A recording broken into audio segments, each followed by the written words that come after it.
Bonjour et bienvenue à notre méditation. Aujourd'hui, c'est le 18 septembre. Je voudrais continuer sur ce que nous avons commencé le 17 septembre de notre méditation dans Jean chapitre 15, verset 15, où Jésus dit ceci: « Je ne vous appelle plus serviteur parce que le serviteur ne sait pas ce qu'il fait son maître, mais je vous ai appelé ami parce que je vous ai fait connaître tout ce que j'ai appris de mon Père.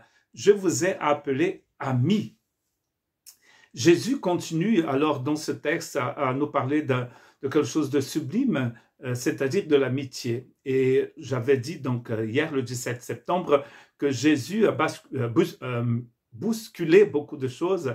Par exemple, quand il parle de Dieu comme étant notre Père. Et ici, il va traiter ses disciples comme des amis.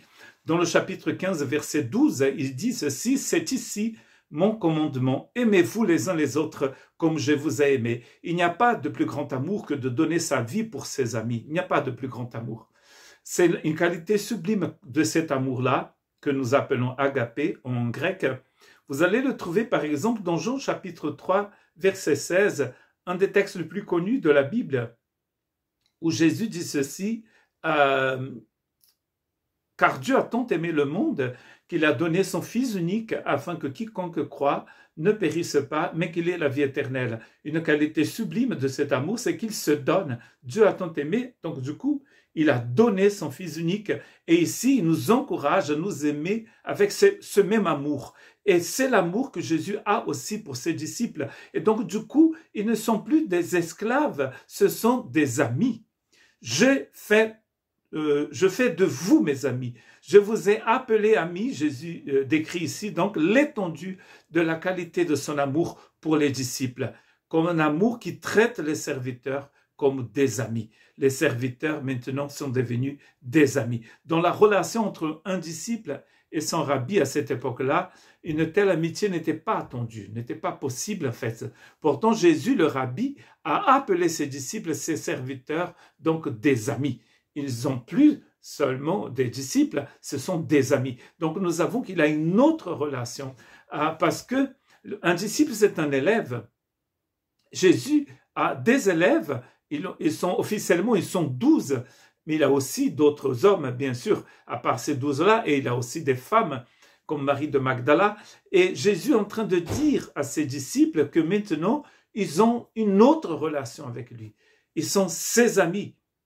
Dans la pensée du monde antique, alors, un esclave pouvait être un outil utile et de confiance, mais il n'était jamais considéré comme un partenaire. Un esclave et un ami pouvaient apporter une aide similaire, mais un ami pouvait être un partenaire dans le travail d'une manière qu'un esclave ne le pourrait être jamais. Donc c'est comme Jésus était en train de dire à ses disciples, et c'est ce qu'il nous dit aussi, nous sommes partenaires.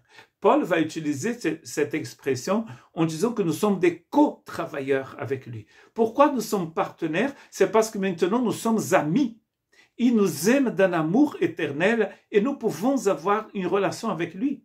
Bruce va citer Wesley, quand John Wesley a dit ceci, en repensant à sa conversion des années plus tard, donc c'est Bruce qui parle.